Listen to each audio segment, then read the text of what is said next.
الصلاۃ والسلام علیک یا رسول اللہ وعلى آلك وأصحابك يا حبيب الله. وعلی آلک واصحابک یا حبیب اللہ الصلاة والسلام عليك يا نبي الله. الصلاۃ والسلام علیک یا نبی اللہ وعلى آلك وأصحابك يا نور الله.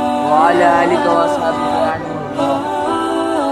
میرے سے بھائیو یہ بتاؤ فرشتہ صحیح ورڈ ہے کہ فرشتہ صحیح ورڈ ہے؟ سوچ کے بولو فرشتہ ہے کہ فرشتہ ہے؟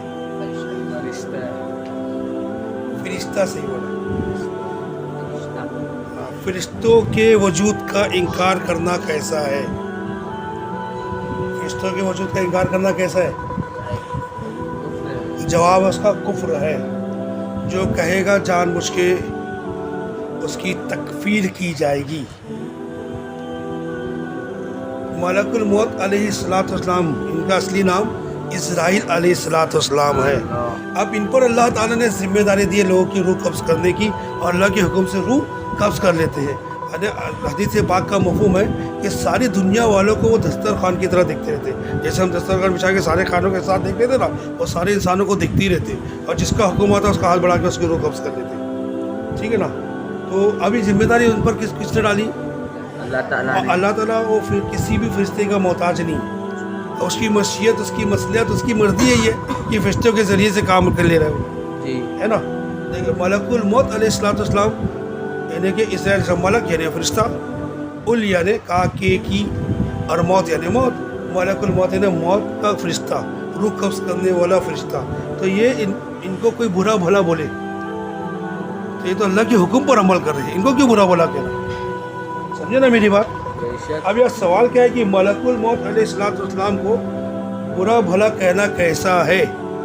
بہار شید میں کہ دشمن و مغوض جس سے بغض ہو اس کو دیکھ کر یہ کہنا ملک الموت علیہ السلام آ گئے، ملک الموت آ گئے.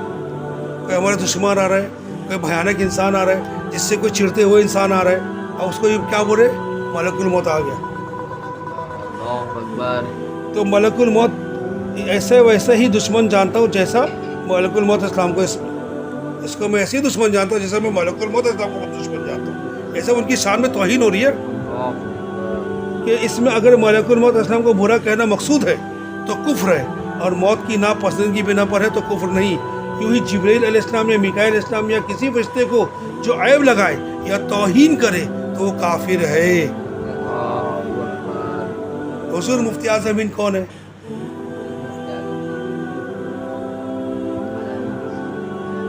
اعلیٰ حضرت کے شہزادے، اللہ کے ولی.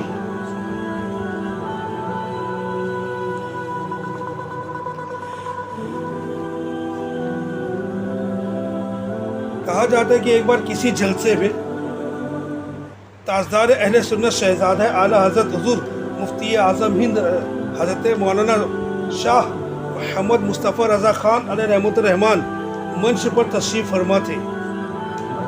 ایک شعلہ بیان مقرر نے خفیہ پولیس کو مخاطب کرتے ہوئے جوش خطابت میں کہہ دیا، جوش بیان میں جوش میں آ گئے، اور جوش میں آ کے کیا بول ڈالے منہ سے. دیکھو اگر حکومت کے کرامن کاتبین موجود ہو تو لکھ لیں. کرامن کاتبین جو ہمارے فرشتے جو سیدیات کے جو فرشتے رہتے وہ ہماری نیکیاں لکھتے ہیں، اور جو فرشتے ہمارے بائیں جانب رہتے وہ ہمارے گناہ لکھتے ہیں. تو یہ کرامن کاتبین کہلاتے ہیں. کرامن کاتبین. تو یہ کیا کرے کہ اگر حکومت کے کرامن کاتبین موجود ہے تو لکھ لے. کرامن کاتبین کی شان میں گستاخی ہو گئی، وہ بھی تو فرشتے ہیں. یہ سنتے ہی حضور مفتی اعظم نے فوراً ان کو ٹوکا اور توبہ کا حکم دیا. اس پر اس مقرر نے فوراً بیان روک کر اعلان توبہ کی. اللہ رب العزت کی ان پر رحمت ہو، ان کے صدقے ہماری مغفرت ہو. آمین بجائے نبی صلی اللہ علیہ وسلم. دیکھو فوراً ٹوک کے ان کو توبہ کرا لیے کہ کفر پہ خاتمہ نہ ہو جائے. کرامن کاتبین کی توہین ہو رہی نا. میرے مفتی اعظمین کے ٹوکنے کا سبب یہ تھا کہ مقرر نے گورنمنٹ کی خفیہ پولیس کو معاذ اللہ کرامن کاتبین انہیں بندوں کے اعمال لکھنے والے بزرگ اور معصوم فرشتوں سے موسوم کر دیا. اب دوسرا سوال، جو قرآن شریف میں کرامن کاتبین لکھا ہے یہ پوری ایک آیت ہے. اگر آپ نے کرامن کاتبین بولے تو خوب ایک مکمل آیت بن گئی ہو. ٹھیک ہے. سوال، اس بات کا تو میرے فرشتوں کو بھی علم نہیں بولتے ہیں نا جملہ، جب میری یہ بات ہے تو فرشتوں بھی نہیں پتہ چلے گا. کیسے نہیں پتہ چلے گا؟ کیسے نہیں پتہ چلے گا؟ اللہ نے ان کو تو اسی ذمہ داری پہ رکھا ہوا. ارے ایسے انداز میں آ کہ تیرے فرشتوں بھی نہیں پتہ چلے. ارے اس کو تو ایسا مارو گے میرے فرشتوں بھی نہیں پتہ چلے گا. سمجھے؟ کہنا کہیں کفر تو نہیں، تو جواب کیا ہے؟ یہ کفر نہیں ہے. یہ کیا کہہ رہے؟ کفر نہیں. یہ فرشتوں کی توہین نہیں، یہ اردو زبان کا محاورہ ہے. کہنے والے کا منشا یہ ہوتا ہے کہ یہ بات تو میرے وہم و گمان میں بھی نہیں ہوتا، کہ یہ بات تو میرے وہم و گمان میں بھی نہیں، یا اس کے بارے میں میں نے کبھی سوچا تک نہیں. اگر میں نے اس سلسلے میں ذہن کے اندر بھی کوئی ترکیب بنائی ہوتی تو کرامن کاتبین کو یقیناً معلوم ہو جاتا وغیرہ. یہ بات ذہن میں رکھے کہ عموماً فرشتوں کو حسب حاجت ان کے شعبے کے متعلق علم غیب تفویض کیا جاتا ہے. مثلاً بادلوں کو چلانے اور بارش برسانے والے فرشتوں کو ان امور کے متعلق علم غیب دیا جاتا ہے. یعنی وہ فرشتوں کی ذمہ داری کہ بارش برسائے، سب کو روزی دے، بادلوں کو چلائے، تو اس کام کے تعلق سے اللہ تعالیٰ ان کو علم عطا فرماتا ہے. تو جو فرشتے اعمال ہمارے لکھ رہے، اچھے برے اعمال لکھ رہے، تو وہ اس تعلق سے اللہ نے ان کو علم عطا فرمایا. اسی طرح جنین یعنی ماں کے رحم میں جو بچہ ہوتا ہے، ماں کے پیٹ میں جو بچہ ہوتا ہے، اس کے پیدا ہونے نہ ہونے، اس کے رزق وغیرہ حتیٰ قبر کے مقام تک کا علم اس معمور فرشتوں کو عنایت فرمایا جاتا ہے. اسی طرح ملک الموت علیہ السلام سیدنا اسرائیل علیہ السلام ان کے معاونین ملائکہ کو تمام ذوالارواح کی اموات کے اوقات و مقامات سے باخبر کیا جاتا ہے.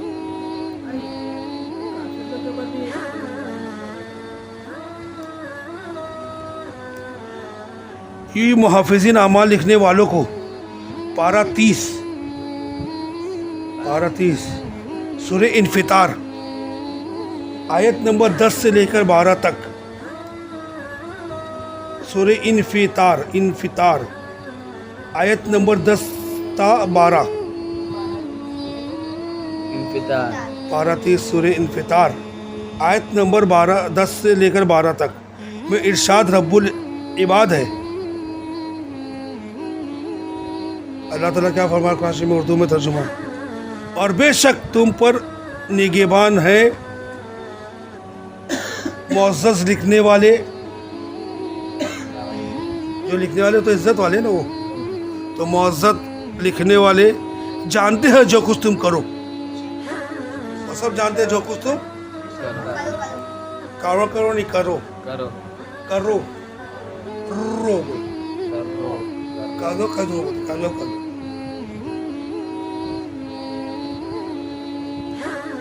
صلو علی الحبیب. صلی اللہ تعالیٰ علی محمد صلی اللہ علیہ وسلم. کیا کرامن کاتبین دل کی نیتوں کو بھی جان لیتے؟ ہم جو دل میں نیت کرتے تو کرامن کاتبین جان لیتے اور تحریر فرما لیتے؟ تو جواب جی ہاں. یہ فرشتوں کو ہمارے دل کی بات بھی جاننے کا طاقت دی گئی ہے کہ ان کو یہی ذمہ داری ملی نا. اس دن میں ایک حدیث قدسی ملاحظہ فرمائیے. حدیث قدسی زبان ہمارے آقا علیہ السلام کی اور قول اللہ تعالیٰ کا. ان ڈائریکٹ اسپیچ بولتے ہیں نا جو.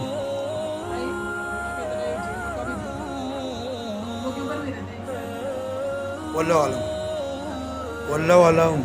آپ اپنے پیر و مرشد کو یہ سوال بھیجیے تو شیخ مدنی مذاکرہ ہوتا ہے، اس میں اس کو جواب دے دیں گے انشاءاللہ.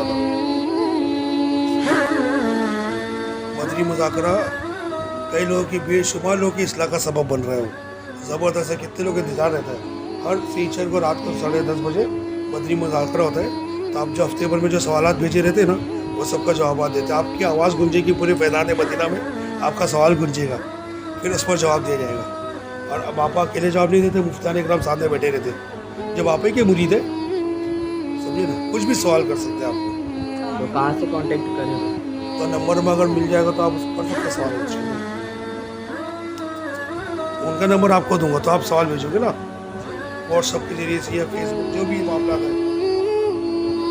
جی ہاں، اس دن میں حدیث قدسی ملاحظہ فرمائیے. چنانچہ حضرت سیدنا ابو ہریرہ رضی اللہ تعالیٰ عنہ سے مروی ہے کہ مدینہ کے سلطان سردار دو جہان رحمت عالمیان سرور ذیشان محبوب رحمان صلی اللہ علیہ وسلم کا فرمان عالی شان ہے. اللہ عز و جل ارشاد فرماتا ہے، جب میرا بندہ کسی گناہ کا ارادہ کرتا ہے اور اس پر عمل نہ کرے تو عمل نہ کرے تو اس کو مت لکھو، اور اگر وہ اس پر عمل کرے تو اس کا ایک گناہ لکھ لو۔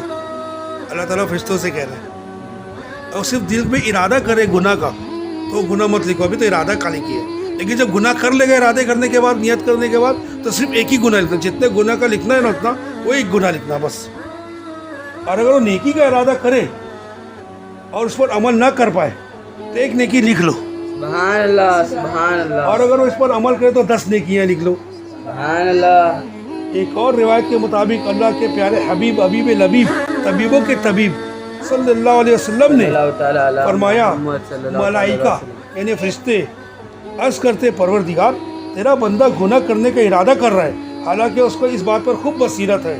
اللہ عز و جل فرماتا ہے اس کا انتظار کرو، اگر یہ اس گناہ کو کرے تو اس کا گناہ لکھو، اگر اس کو ترک کر دے تو اس کی ایک نیکی لکھ لو، کیونکہ اس نے میری وجہ سے اس گناہ کو ترک کیا ہے۔ سبحان اللہ سبحان اللہ۔ سمجھے میری بات نا؟